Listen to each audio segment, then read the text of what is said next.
What is up? This is Vernon from App Stupid Studios. What's up with y'all? Big Vern in the house on a Friday getting wild with you.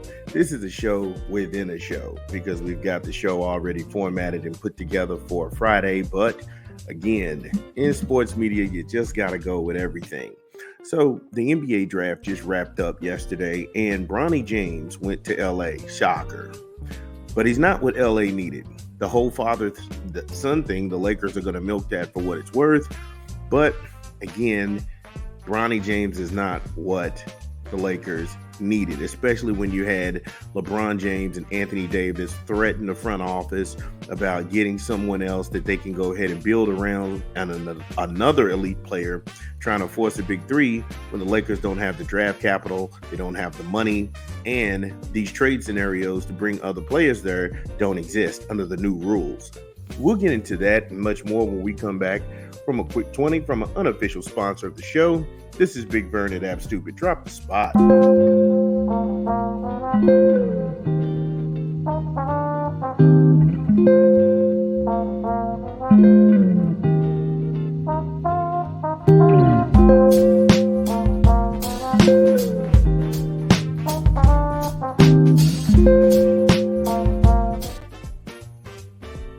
Ba-da-ba-ba-ba. I'm loving it. McDonald's.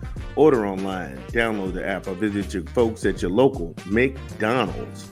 I'm loving it. All right, so we get back to CBS Sports. Sam Quinn, he wrote an article about this. I agree with some of the article. Most of the article was fluff because, of course, you're trying to curry power.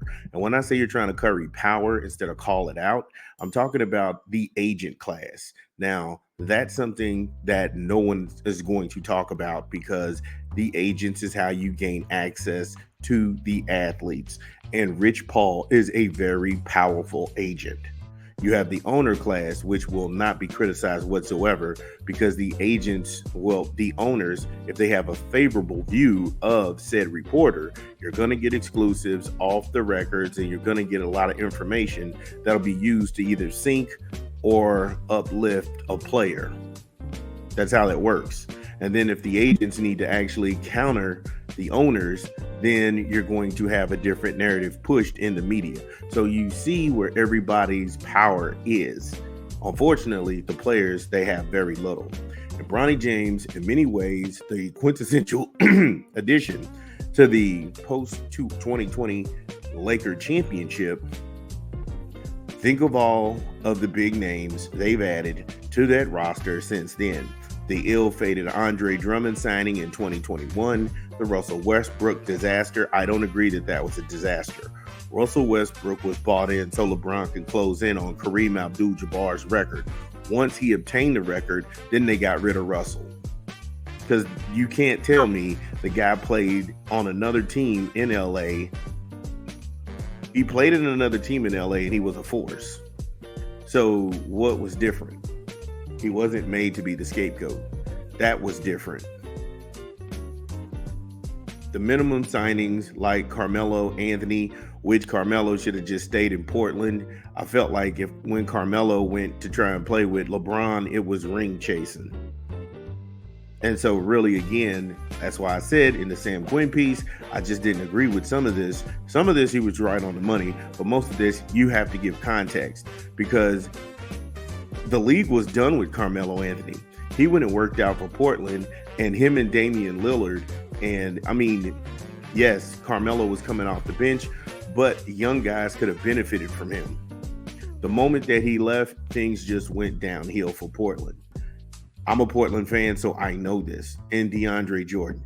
Reunions with ongoing champs, the Rajon Rondo and Dwight Howard. The Lakers of the past few years have been much better at winning press conferences than games. He is absolutely right. He is absolutely right in that.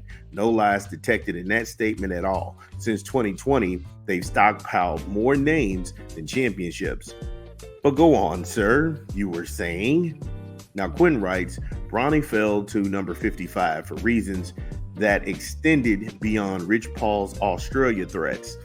And if this is the first time you're hearing of this, it began to circulate yesterday in the early parts of the second round of the NBA draft, where he was saying Rich Paul was actively, and this is coming from the Gold State Warriors former GM who works for ESPN. Rich Paul was actively calling teams, telling them, do not draft Bronny James. If you draft Bronny James, we're going to go ahead and take him to Australia.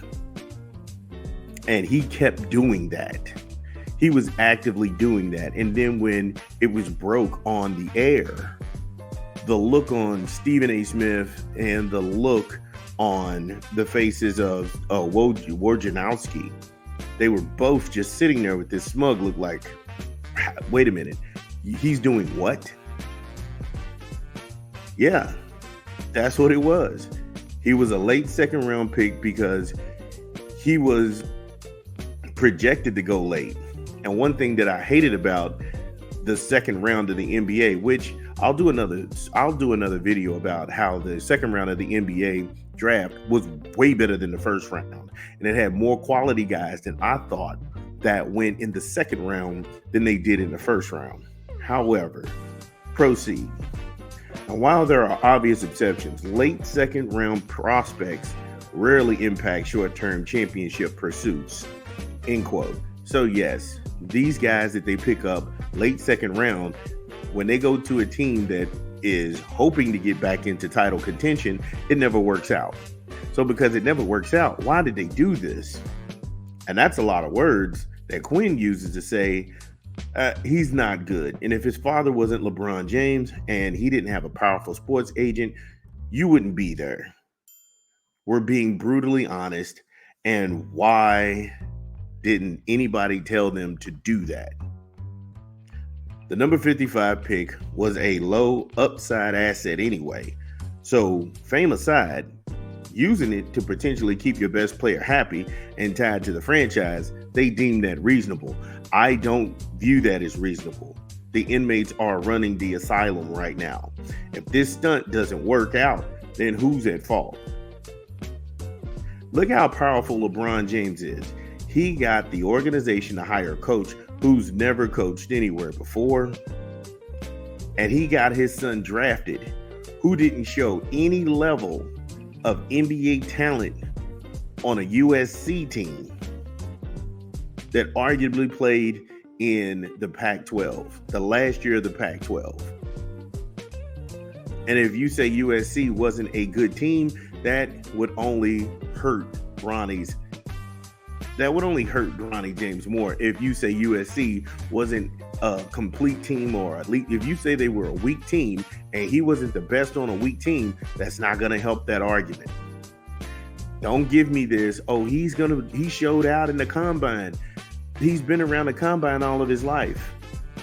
Hell, you got guys who are running the NBA combine in high school before they even get to college. So if I know what the combine is looking for, because my dad is there, my dad has insider, I've got the best of trainers, I've got the best diet. But come on now. What are we looking at here? Now, the Lakers won only 47 games last season. They lost in the first round of the playoffs, and with LeBron set to turn 40 this season, they are probably trending down as a team. They're going to need a roster shakeup to change that. And a second round pick isn't going to cut it. Yeah, the second round pick isn't going to cut it for them. So this was more about winning the headlines. Again, it's a circus. And then if I'm a Laker fan, I just have to ask the Lakers, at this point, what do you value more? Do you value the headlines or do you value the championships? Because most of those teams got a lot better in the draft. Bronny does little to actually help them win. And you can't trade your way out of this one. Rob Palinka said as much out loud at the JJ Redick presser, saying, and I quote, "I don't think in this system as I opened, some of the trades are more difficult, especially if you have a second apron team and a first apron team." What he means by these apron teams, he means that you have smaller markets and bigger markets. Bigger markets, New York, LA, Boston, Chicago, Miami, those are bigger market teams. Sacramento, Gold State. Those are bigger market teams. The smaller market teams, San Antonio, the Indiana Pacers, the Cleveland Cavaliers, those are your small teams or your second apron team. So that's what he means by that. And there's a chance we'll be the first apron. Yeah, because the Lakers are a big brand. The Lakers aren't a big brand and they play in arguably the biggest market next to New York. So it may be those two trade off between 1 and 2. The trades are less prevalent than they used to be. So we will look for trades that help us become a better team. Absolutely. Are those trades, do they have some probability that they had under the old system? No, it's a different system, end quote. Again, what he's saying is that we don't have the money. We don't have the money. And Palinka's trying to be nice about it because Anthony Davis, before this presser and before that presser, Anthony Davis and LeBron James was telling management, you need to get us another elite player. Show us you're serious. And the bargaining chip was that LeBron James would re-sign with the Los Angeles Lakers. But he had to sign that deal last night by 9 o'clock. And 9 o'clock Pacific time, which would be midnight on the East Coast. He had to sign that extension. So, recap, you got what you wanted in JJ Redick as the coach. You try to go ahead and throw out the smoke screen. I'm not really involved in the coaching search. Sir, nobody asked you that. Nobody asked you that. You got your mega agent who you went ahead and put and empowered and you built. Rich Paul.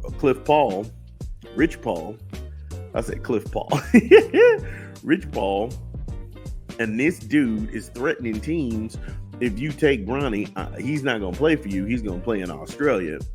And now you have the Lakers caught up in a barrel where if LeBron resigns, they're going to milk this father-son duo. However, it's not needed. It doesn't move the needle. He's a 55 pick in the second round who can't shoot. He's gonna be caught up in isolations. He's gonna go ahead and get double teamed. He hasn't shown that he can compete on this level. And when it all goes wrong, who do you blame? Do you blame Rob Palinka? Do you blame Kurt Rambis? You got to look at Jenny Buss. Everybody is culpable in this dumpster fire that is getting ready to happen in LA. And don't give me the whole, Dalton Knecht, he was a steal for the Lakers, because it's false. And leading up to that pick, I'll tell you why it's false.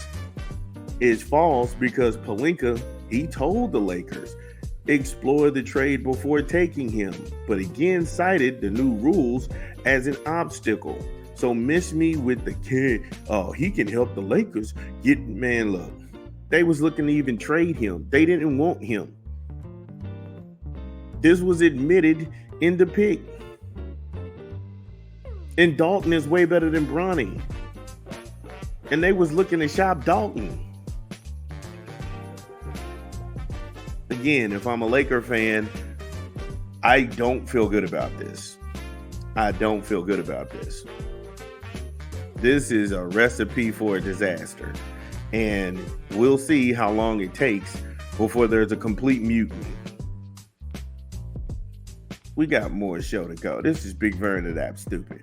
Holla at your boy.